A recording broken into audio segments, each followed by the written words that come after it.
ಎಲ್ರಿಗೂ ನಮಸ್ತೆ. ಶಿವಣ್ಣ ಏನು ಹೇಳ್ತಾನೆ ಅಂದರೆ, ಕಬರ್ಡು ಚೆಕ್ ಪೋಸ್ಟು ರಿಲೀಸ್ ಆಗಿದೆ.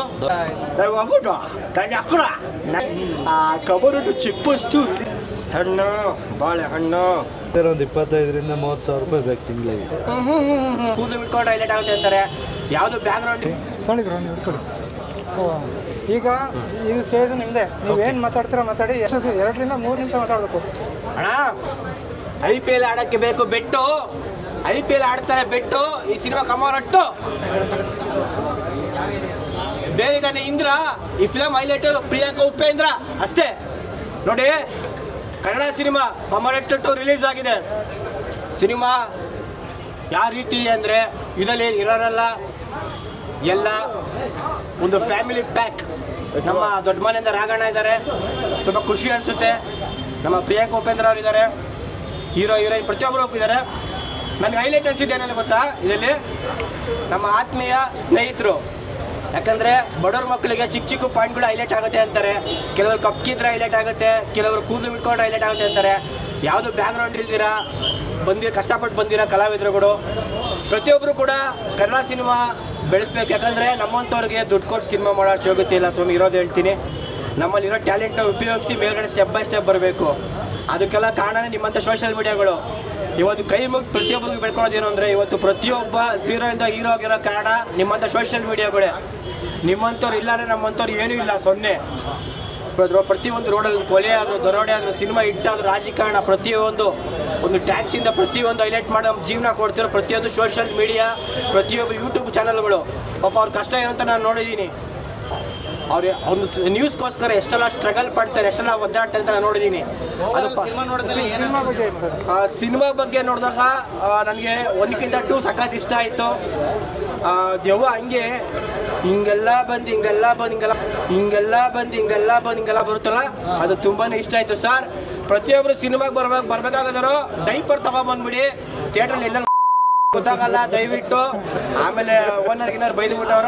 ಯಾಕಂದ್ರೆ ದೆವ್ವ ಉಗ್ರ ಶುದ್ಧದ ಇಷ್ಟು ಅಗಳ ಐತೆ ಸರ್. ದೆವ್ವ ಅದು ಮನಸ್ಸಿನೊಳಗಡೆ ಈಚೆ ಬಂದಿರೋ ದೆವ್ವ ಸರ್. ಅದು ತುಂಬಾ ವಿಚಿತ್ರ, ವಿಭಿನ್ನವಾಗಿದೆ. ಪ್ಯಾರಾನಾರ್ಮಲ್ ಸಿನಿಮಾ ಏನಂತ ತೋರಿಸ್ಕೊಂಡಿದ್ದಾರೆ ನಮ್ಮ ಡೈರೆಕ್ಟರ್ ಸರ್.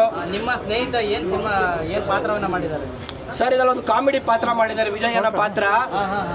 ನನಗೆ ಅವ್ರಿಗೆ ಆಕ್ಟಿಂಗ್ ಇದೆ, ಅವ್ರ ಬಾಡಿ ಲ್ಯಾಂಗ್ವೇಜು, ಡೈಲಾಗ್ ಡೆಲಿವರಿ ಕೊಡ್ತಾರಲ್ಲ ಸರ್, ಎಕ್ಸ್ಪ್ರೆಷನ್ ಅಂತ ಅದು ತುಂಬಾ ಸಖತ್ತಾಗಿ ಕೊಟ್ಟಿದ್ದಾರೆ. ತುಂಬಾ ಇಷ್ಟ ಸರ್. ಬಡವ್ರ ಮಕ್ಕಳು ಬೆಳಿಬೇಕು ಸರ್. ಹೈಲೈಟ್ ಅವ್ರ ಹೇರು ಕರೆಕ್ಟಾಗಿ ಹೇಳಿದ್ರು ನೋಡಿ ಸರ್. ರಿಯಾಕ್ಷನ್ ಕೊಟ್ರು ಸರ್ ರಿಯಾಕ್ಷನ್. ಇದು ಸರ್ ಕನ್ನಡ ಇಂಡಸ್ಟ್ರಿಗೆ ಬೇಕಾಗಿರೋದು. ಡಾಲಿ ಸರ್ ಹೇಳ್ತಿದ್ರು ಬಡವ್ರ ಮಕ್ಕಳು ಬೆಳಿಬೇಕು ಅಂತ. ಬಡವ್ರ ಮಗ ಸರ್, ಅವ್ರನ್ನ 6-7 ವರ್ಷದಿಂದ ನೋಡ್ತೀನಿ. ಇವರೊಬ್ಬರೇ ಅಂತಲ್ಲ, ಕನ್ನಡ ಸಿನಿಮಾ ಪ್ರತಿಯೊಬ್ಬರು ಬಡವರು ಎಷ್ಟೊಂದು ಜನ ಇದ್ದಾರೆ. ಪ್ರತಿಯೊಬ್ಬರು ಬೆಳಿಬೇಕು. ಈ ಥರ ಕನ್ನಡ ಇಂಡಸ್ಟ್ರಿಗೆ ಹೊಸ ಹೊಸ ಪ್ರತಿಭೆಗಳು ಬರಬೇಕು. ಇನ್ನೂ ಶೋಸ್ಗಳು ಜಾಸ್ತಿ ಹೆಚ್ಚಾಗಬೇಕು. ನೋಡಿ, ಇದಕ್ಕಿಂತ ಮುಂಚೆ ಒಂದು ಸಿನಿಮಾ ಬಂದು ಹೆಸರು ಹೇಳೋದು ಬೇಡ, ನೀವು ಆ ಕತೆ ನೋಡಿ ಹೈಲೈಟ್ ಮಾಡಿ 100 ಕೋಟಿ ಮೇಲೆ ಕಲೆಕ್ಷನ್ ಮಾಡಿದ್ರಲ್ಲ, ಅದೇ ಆ ರೇಂಜ್ಗೆ ಇದೆ ಸರ್ ಸಿನಿಮಾ. ಯಾಕಂದ್ರೆ ನವರಸದ ರಿಯಾಕ್ಟ್ ಮಾಡಿದ್ರಲ್ಲ, ನಿಮ್ಗೂ ಏನಾರೇ ಒಳಗೆ ಸಿಕ್ಕಾಪಟ್ಟೆ ಆಸೆ ಇದ್ದದ ನಾನು ಆಕ್ಟ್ ಮಾಡ್ಬೇಕು ಸರ್? ನಾವು ಇನ್ನೊಂದು ಇವರು ಕಲಾವಿದ್ರೆ ಸರ್, ಹೇಳ್ಬೇಕು ಅಂದ್ರೆ ನಾನು ಫಸ್ಟ್ ಸಿನಿಮಾ ಮಾಡ್ತಾ ಇರ್ಬೇಕಾದ್ರೆ ಸಿನಿಮಾದಲ್ಲಿ ನಾನು ಫಸ್ಟ್ ಒಂದು ಶಾರ್ಟ್ ಮೂವಿ ಮಾಡಿದೆ. ನಾನು ಇವತ್ತಲ್ಲ ಇನ್ನು ಯಾವತ್ತಾದ್ರೂ ಹೇಳ್ಕೊಳ್ತೀನಿ, ನಂದು ಫಸ್ಟ್ ಡೈರೆಕ್ಟರ್ ಇವರು. ನನಗೆ ತೆರೆ ಮೇಲೆ ತೋರಿಸಿರೋದು KS ಅಂತ ಫಸ್ಟ್ ಡೈರೆಕ್ಟರ್ ಅವರು. ನನಗೆ ಖುಷಿ ಆಯಿತು, ನೀವೆಲ್ಲ ಬಂದಿದ್ದು ಹಿಂಗೆ ಸಪೋರ್ಟ್ ಮಾಡ್ತಾರೆ, ತುಂಬ ಖುಷಿ ಆಯಿತು. ಒಂದು ಸಿನಿಮಾಗೂ ಹೀಗೆ ಸಪೋರ್ಟ್ ಮಾಡಿ, ಸಿನಿಮಾ ಚೆನ್ನಾಗಿದ್ರೆ ಖಂಡಿತ ಗೆಲ್ಲುತ್ತೆ. ಗೆದ್ದಿರೋ ಸಿನಿಮಾ ಅಂದ್ಕೊಳ್ತೀರಾ ನೀವು ಚೆನ್ನಾಗಿದೆ, ಅದಕ್ಕೆ ಗೆಲ್ಲುತ್ತೆ. Yes sir, thank you sir, ತುಂಬ ಖುಷಿ ಆಯ್ತು ಸರ್. ರಕ್ಷಿತ್, ಈಗ ವಿವಿಧ ಭಾಷೆನಲ್ಲಿ ಇದು ರಿಲೀಸ್ ಆಗಿದೆಯಲ್ಲ, ಹೌದು ಸರ್. ಅಲ್ಲೂ ಕೂಡ ನನ್ನ ಕ್ಯಾರೆಕ್ಟರ್ನ ಗುರುತಿಸಿ ನನಗೊಂದು ಅವಕಾಶ ಸಿಗ್ಬೋದು ಅನ್ನೋ ಥರ ಏನಾದರೂ ನಿಮ್ಗೊಂದು ಭರವಸೆ ಇದೆಯಾ ಸರ್? ಹೇಳೋಕ್ಕಾಗಲ್ಲ ಸರ್, ಹೆಂಗೆ ಅಂತಲೂ ಹೇಳೋಕ್ಕಾಗಲ್ಲ. ಸಿಕ್ಕಿದ್ರೆ ಸಿಗ್ಬೋದು, ಇಲ್ಲ ಅಂತಲೂ ಇಲ್ಲ. ಏನು ಬರುತ್ತೆ ಅದನ್ನು ತಗೊಳ್ತೀವಿ ಸರ್. ಓಕೆ. ಇಲ್ಲ, ನಿಮ್ಮ ಆಸೆ ಕನಸುಗಳೆಲ್ಲ ಆದಷ್ಟು ಬೇಗ ಖಂಡಿತ ಸರ್. Sir complete ಸಿನಿಮಾನೇ. ದೇವ್ರ ಆಸೆನೂ ಕೂಡ ಆದಷ್ಟು ಬೇಗ, ಅವನ ಆಸೆನೂ ಕೂಡ ಕನಸು ಕೂಡ ನೆನೆಸಾಗಿದೆ. ಖಂಡಿತ ಸರ್. ಮೇನ್ ನಿಮ್ಗಳ ಆಶೀರ್ವಾದ ಸರ್, ಇನ್ನೇನಿಲ್ಲ. ನೀವು ಆಶೀರ್ವಾದ ಕೊಟ್ಟರೆ ಎಲ್ಲ ಗೆದ್ದಂಗೆ ಸರ್. ನಾನು ಒಬ್ಬ ಕಲಾವಿದನಾಗಿ ಹೌದು ಮತ್ತೆ ಸರ್. ಚಾನಲ್ ನಮ್ಮ ಮಾಧ್ಯಮ ಮಿತ್ರರ ಕಡೆಯಿಂದ ಕೂಡ ನಿಮ್ಗೆ ಯಾವತ್ತೂ ಹೌದು ಸರ್. ಖಂಡಿತವಾಗ್ಲೂ ಸಪೋರ್ಟ್ ಸಿಕ್ಕೇ ಸಿಗುತ್ತೆ. Thank you sir. ಈಗ ನೀವು ಮದುವೆ ಆದಮೇಲೆ ಹಾಂ ನಿಮ್ಮ ವೈಫು ಹೋಮ್ ಮಿನಿಸ್ಟ್ರು ಹೇರ್ ಬಗ್ಗೆ ಏನು ಮಾತಾಡಿಲ್ವಾ? ಸರಿ, ಕೂದಲು ಬೇಡ ಅಂತ ಹೋಗಿರೋರು ಒಂದು 500,000 ಜನ ಇರ್ಬೋದು. ಹಾಂ ಹಾಂ ಅದನ್ನು ಒಪ್ಕೊಂಡು ಒಬ್ಬರು ಬಂದಿದ್ದಾರೆ. ಓಕೆ ಓಕೆ ಈಗ ಚೆನ್ನಾಗಿದ್ದಾರೆ ಸರ್. ಚೆನ್ನಾಗಿದ್ದಾರೆ. ನೀವು ಮೇಂಟೆನೆನ್ಸು ಏನು ನನಗೆ ನಾನು ಗೆಸ್ ಮಾಡ್ದಂಗೆ ಏನು ಒಂದು 800 ರೂಪಾಯಿ ಬೇಕಾ 900 ರೂಪಾಯಿ ಬೇಕಾ ತಿಂಗಳಿಗೆ ಶಾಂಪು ಯಾವ ಥರ? ಬೇಕು ಸರ್, ಒಂದು 25,000 ರಿಂದ 30,000 ರೂಪಾಯಿ ಬೇಕು ತಿಂಗಳಿಗೆ. ಓಹೋ ಅಂದರೆ ಸಿನಿಮಾದಲ್ಲಿ ನಿಮ್ಮನ್ನ ಕ್ಯಾಸ್ಟಿಂಗ್ ಮಾಡಬೇಕಾದ್ರೂ ನಾವು ನೋಡ್ಕೊಂಡೆ ಕ್ಯಾಸ್ಟಿಂಗ್ ಮಾಡಬೇಕು.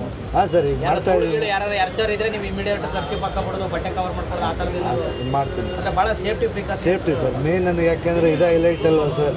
ಹಾಗೆ ನನಗೆ ಮಗು ಇದ್ದಂಗೆ ಅದು. ಅದನ್ನು ನಾನು ಎಷ್ಟು ಚೆನ್ನಾಗಿ ನೋಡ್ಕೊಳ್ತೀನಿ, ಅದು ನನ್ನ ಅಷ್ಟು ಚೆನ್ನಾಗಿ ನೋಡ್ಕೊಳ್ತೀನಿ ಸರ್. 1,000 ಜನ ಇರಲಿ, ಅದರಲ್ಲಿ ಮಧ್ಯದಲ್ಲಿ ಎದ್ದಕ್ಕೆ ಕಾಣಿಸ್ತೀರಾ. ಹೌದು sir, thank you sir.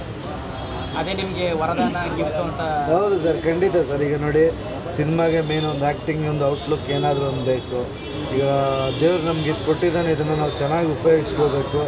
Cinema ಮಾಡ್ತಾ ಇದ್ದೀನಿ, ರಿಲೀಸ್ ಆಗ್ತಾ ಇದೆ ಸಿನಿಮಾ. ಇವತ್ತು ರಿಲೀಸ್ ಆಗಿದೆ, ನೀವೆಲ್ಲ ನೋಡಿದ್ರಿ. ಚಿಕ್ಕ ಚಿಕ್ಕ ಅವಕಾಶಗಳನ್ನು ಕೂಡ ನೀವು ಕಣ್ಣು ಕೂತ್ಕೊಂಡು ಮಾಡ್ತಾ ಸರ್, ಯಾವುದು ಬೇಡ ಅಂತ ಯಾವುದು ಚಿಕ್ಕದಲ್ಲ ಯಾವುದು ದೊಡ್ಡದು ಅಲ್ಲ. ಮಾಡ್ತಾ ಇರ್ಬೇಕು ಸರ್. ಅಸ್ತಿರೋರಲ್ವ ಸರ್, ಒಂದು ಸಣ್ಣ ಬಜ್ಜಿ ಸಿಕ್ಕಿದ್ರೆ ಆ ಟೈಮಿಗೆ ಹೊಟ್ಟೆ ತುಂಬುತ್ತೆ ಸರ್. ಬಿರಿಯಾನಿ ಸಿಕ್ಕಿದ್ರು ತುಂಬುತ್ತೆ, ಬಜ್ಜಿ ಸಿಕ್ಕಿದ್ರು ತುಂಬುತ್ತೆ. ಏನು ಸಿಕ್ಕಿದ್ರೆ ತಿನ್ಕೊಂಡ್ಬಿಡ್ಬೇಕು ಅಷ್ಟೇ ಸರ್, ಇನ್ನೇನಿಲ್ಲ. ದೇವವ್ರೆ ಹೇಳಿ.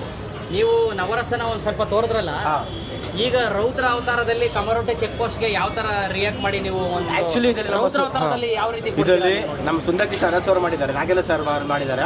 ಅವ್ರ ಥರ ಅಷ್ಟೆಲ್ಲ ಹೇಳ್ತೀನಿ. ಹಣ್ಣು ಬಾಳೆಹಣ್ಣು ಅಂಟಿದ್ಮೇಲೆ ಸುತ್ತೇನಾ ಕಮರೋಟೆ ಚೆಕ್ ಪೋಸ್ಟು ಇದು ಬೇಡ ಸರ್. ನಮ್ಮ ಡಾಕ್ಟರ್ ರಾಜ್ಕುಮಾರ್ ಅವ್ರ ಥರ ಹೇಳ್ತೀನಿ. ಕನ್ನಡದ ಕಲಾಭಿಮಾನಿಗಳಿಗೆ ಎಲ್ರಿಗೂ ನಮಸ್ಕಾರ. ಬಹಳ ತುಂಬ ಖುಷಿ ಆಯಿತು. ಏನು ಅಂದರೆ ಕಮರೋಟು ಚೆಕ್ ಪೋಸ್ಟು ರಿಲೀಸ್ ಆಗಿದೆ. ಬಹಳ ಬಹಳ ತುಂಬ ಚೆನ್ನಾಗಿದೆ ಅಂತೀರಾ? ನೋಡಿ, ಕನ್ನಡ ಜನತೆ ಕನ್ನಡ ಸಿನಿಮಾ ಬಿಡಲ್ಲ ಅನ್ನೋಕ್ಕೆ ಇದೇ ಕಾರಣ ಅಲ್ವಾ? ಈಗ ನಿಮ್ಮ ಮೈ ಮೇಲೆ ಉಚ್ಚ ಎಂಕಟ್ಟು ಬಂದರೆ ಯಾವ ಥರ?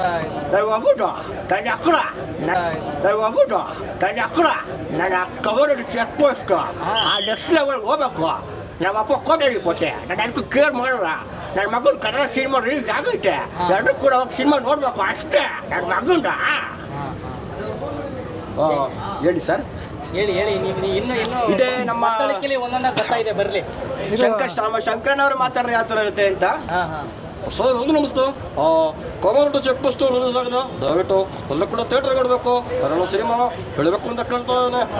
ನೋಡಿ, ನಂತ ಇರೋದು ಒಂದೇ ಜೊತೆ ಬಟ್ಟ ಈ ಪ್ರಪಂಚದಲ್ಲಿ ಎಲ್ಲ ಹಾಕಲು ಮತ್ತೆ ಟ್ರಾನ್ಸ್ಫರ್ ಆಗಿ ಬರ್ತಾ ಇರ್ತೀನಿ. ಅದರ ಸಾಂಗ್ಲೇ ಇದೇ ನಮ್ಮ ಆಟ್ರಿಕಿರೋ ಶಿವಣ್ಣ ಮಾತಾಡೋದು ಹೆಂಗಿರುತ್ತೆ ಅಂತ.